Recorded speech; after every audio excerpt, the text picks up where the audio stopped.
Welcome back, everyone, to the Bears Profit Plays YouTube channel. Today is Sunday, June 16th, 2024, and today is Father's Day. So happy Father's Day out there to all the dads and all the future dads.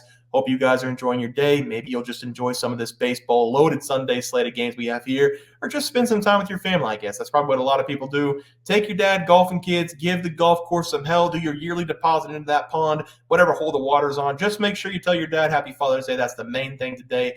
But on this video, it's going to be dedicated to DJ Hurst, who I do not think is a father. He was definitely the Miami Marlins father yesterday, striking out 13 in his third start of the season. We're going to be breaking down a couple more games today. I've got another 3 best bets of the day. But before you guys watch this video, please be sure to drop a like, subscribe to the channel below. Every single like and every single sub matters on our way to 12,000 subs. Everyone have a good day today, all right? Let's break down some ball. All right, guys, let's get into this graphic. On the weekend, we get an updated graphic because I can record whenever I want. We had a pretty good day on the best bets, 3-in-1 day. Tigers and the Astros, first 5. Alvarez. Justin Verlander got scratched. Tigers were up, I believe it was 10-0 in the first 5 innings. So that was as no sweat as it gets. Then the Nationals. Today is DJ Hurst's day. He's on the screen. He deserves to be on the screen. I think the Nationals might have found a starting pitcher. He was incredible against the Marlins. 13 strikeouts, helped them win the game, get his first win of the season. I'm extremely happy. I haven't watched a Nationals game like that and been that excited for a while. And I know it's the Marlins. Please don't drop anything in the comments saying it's just the Marlins. Anybody can do that. Just let me be happy, okay? Let me be happy for 5 days until he gets back on the mound and destroys all my hope and all my confidence. Just let me have this one. I was also looking at the pictures of him to put on the screen. You guys know who Jesse Plemons is? Without facial hair, he looks exactly like Jesse Plemons, I think. Go look up Jesse Plemons. But yeah, 3-1 day on the best bets. Graphic plays 1-0. We had 2 no starts. Jazz Chisholm, he did pinch hit late for the Marlins, but he did not count. So we had 1 at-bat, did not start, so not going to count that one. Andy Ibanez did not play in the game either. So 1-0 day on the graphic, 3-1 day on the best bets, and we get an updated leaderboard because we're doing it on a Saturday after the games. 2-0 on the games, 1-1 on the props. But let's take a look at these games for tomorrow. We're going to be looking right again at the Houston Astros going up against the Detroit Tigers. The Tigers yesterday, they put up 10 runs in the first 5 innings of the Astros, and I have to think that's going to leave a bad taste in the Astros' mouth. They're currently battling back in the game, but they're still down by, I think, 6 runs. I think it's 11-5. Pretty late in that game. I think they're going to lose outright, obviously, but I'm making this the best play of the day because not only are the Tigers as a team hitting the ball well, they scored double-digit yesterday, but I think the Astros are going to respond in a big way, putting up a lot of runs themselves. They're getting a pretty good matchup going up against Quintanilla, who will be going for the Tigers, and he's been all over the place this season, coming in with a 5.89 ERA and a 1.40 whip. He's either going to give up 5+ runs or give up 1 run. There's no telling what this guy's going to do on the mound. It's just sometimes he's really good, sometimes he's just really bad. I do think this is going to be a bad performance out of him, and that's one of the reasons why on the weekend I like to watch the games, then record, because typically I would record before the games, but today I just have a feeling now after that ass kicking, the Astros are going to put up a lot of runs today. That's the advantage of the weekend, but I do think the Astros, they're going to find a way to get some runs up on the board, especially going up against the Tigers' worst pitcher in that rotation this year.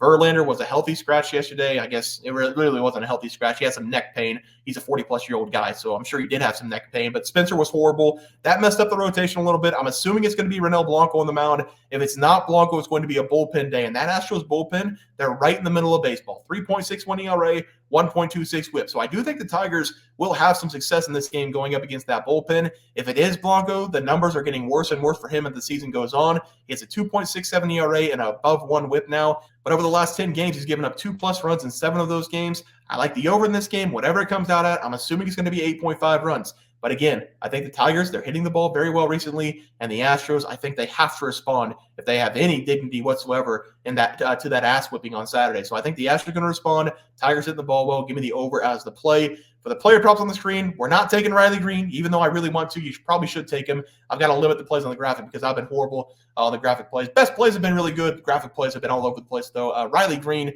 he hit back-to-back home runs yesterday in the first 2 at-bats, so kind of like him in this game. I will be playing Jeremy Pena, though, for the Astros because we have a great matchup here going up against Kent on the mound, who's giving up a batting average of 301 to right-handed hitters. Jeremy Pena this season, he has 54 hits against right-handed pitching, and he's been an RBI machine going up against righties this season in the middle of that lineup for the Astros.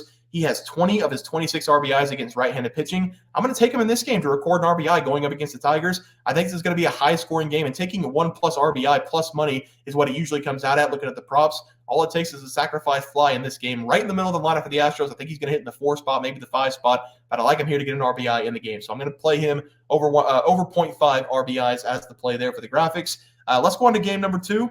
Not going to be a best play of the day, but we are going to take a look at the Royals and the Dodgers again.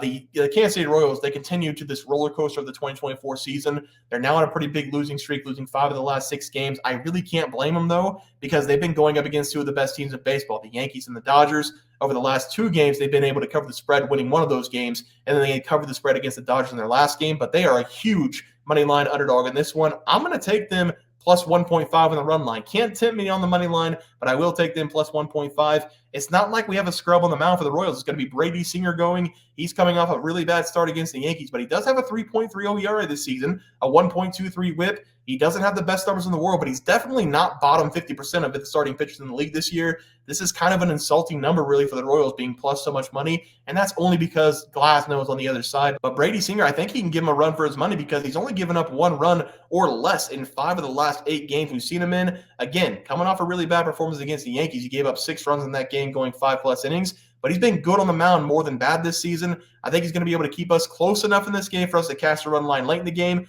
The reason the Dodgers are the huge favorites in this game again, Tyler Glasnow's back on the mound. The Royals have struggled a little bit offensively over the last couple of games as well. And Tyler, he is due for a huge bounce-back spot. Just like Brady Singer, he's coming off the worst start of the season against the Yankees. The Yankees are pretty good this season. He gave up 5 runs in that game, but he also struck out 12.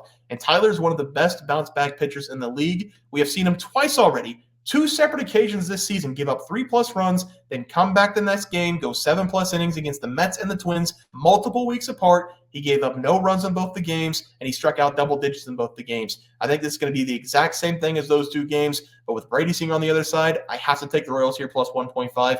Even if the Royals don't score, we might even win this game 1-0 on the run line. So I'm going to take the Royals here as the play. For the player props on the screen, no Salvador Perez because, again, Tyler Glasnow, he's back on the mound. I think he's going to do well. I am going to play Mookie Betts, though, because Brady Singer, he's been very vulnerable this season at one thing, and that's he gives up too many walks. He's given up 24 walks this season. He's averaging nearly 2 per game, and Mookie Betts is one of the best hitters in baseball at drawing walks. Mookie this season, 46 walks. That's top 5 in baseball. And most of the time, guys just try to pitch around him anyway because he's such a great hitter. We'll probably see 4 at-bats, maybe 5 in this game for him hitting at the top of the lineup if it's a normal game. And Brady Singer, he's given up multiple walks in 5 of the last 10 games, giving up a total of 17 walks over the last 10. Not your typical play here, but I like Mookie Betts to draw a walk in this game as one of my graphic plays. So give me Mookie Betts to draw a walk, and then give me the Royals plus 1.5 as the 2 plays there. Let's go over to these cards for tomorrow. We're going to start with a batting prop, Aaron Judge. Over 1.5 bases going up against the Red Sox. I felt like I had to talk about this series because it's usually one of the best series that we see between the Yankees and the Red Sox every year. 2 teams that absolutely hate each other, and the rivalry's actually died down a little bit with these new players not fighting as much. But these teams, they still don't like each other. And Aaron Judge in this game, he's going to get a hold of one over 1.5 bases. He's getting a matchup going up against Cutter Crawford, who has a 0.66 ERA 9 starts ago. 0.66. Now he has a 3.47 ERA. He's given up a total of 17 runs over the last 4 appearances, giving up a home run in every single one of those games. He has also given up 5+6 in 6 of the last 7 games. And Aaron Judge is not a guy you want to be throwing to right now. Aaron Judge absolutely crushes right-handed pitching, having 20 of his 25 home runs on the year against righties. He is hitting over 300 on the season now, and he hasn't hit a home run in 4 games. That doesn't seem like a long time, but with the way this guy's been hitting the ball over the last couple of months, that's an eternity for him. Boston right field, also 302 feet. Aaron Judge, a pop-up for him can go over the fence. I'm taking him over 1.5 bases in this game. For the pitching prop, don't hate me, it's going to be Miles McCollum. Under 2.5 earned runs going up against the Cubs. I hate myself, really, because I've been bad-mouthing Miles all season long, but I have to give him his flowers because he's been a lot better over the last couple games. He's also getting a very favorable matchup going up against the Cubs, who have been one of the worst hitting teams this season, especially over the last couple months. The Cubs, they just simply can't score, and they got 5 on the Cardinals yesterday, but it was only because Ian Happ hit a late home run in the 8th inning. That was a 3-run shot. The other run was scored on an error because the relief pitcher for the Cardinals baby drafted ground ball. He had no coordination whatsoever on the play, and it led to an error. That led to some runs. But the Cubs, they can't score. Miles is coming into this game going 6+ innings of work in 4 consecutive games. In the last 2 games against the Pirates and the Astros, he has given up a total of 6 hits and only 2 earned runs in those 2 games. The numbers for him on the season, they're extremely bad. Don't look at them. That's why I attack him mostly. But the way he's pitching right now, he's in great form coming in. I think he's getting a very good matchup going up against the Cubs, who have shown they can't hit the ball over the last 2 months. I'm taking Miles McCollum here, under 2.5 runs as the play. Let's go over to the recap of today. We are going to be looking at the Royals, plus 1.5 going up against the Dodgers, kind of like the pitching matchup. Brady Singer, he's going to keep us competitive in this game. Give me the Royals on the run line. Mookie Betts and Jeremy Pena, 2 plays that are a little bit different. over 0.5 walks for Mookie Betts, over 0.5 RBIs for Jeremy Pena going up against the Tigers. And we have the best plays of the day. This over has not come out yet, but I'm assuming it's going to be 8.5 runs scored between the Tigers and the Astros. Astros, they got to be pissed off about Saturday. I think they're going to put up a lot of runs. Then we have Miles McCollum under 2.5 runs going up against the Cubs, who can't hit the ball, who can't score. And then Aaron Judge over 1.5 bases. And I'm going to call a home run to right field in this game. Oppo Taco for Aaron Judge, and this one has to play there. Guys, that's going to do it for the MLB Plays and Props for Sunday, June 16th slate of games. If you guys enjoyed the content, please sure to drop a like in this video and subscribe channel below. See you guys next video, and thanks for watching.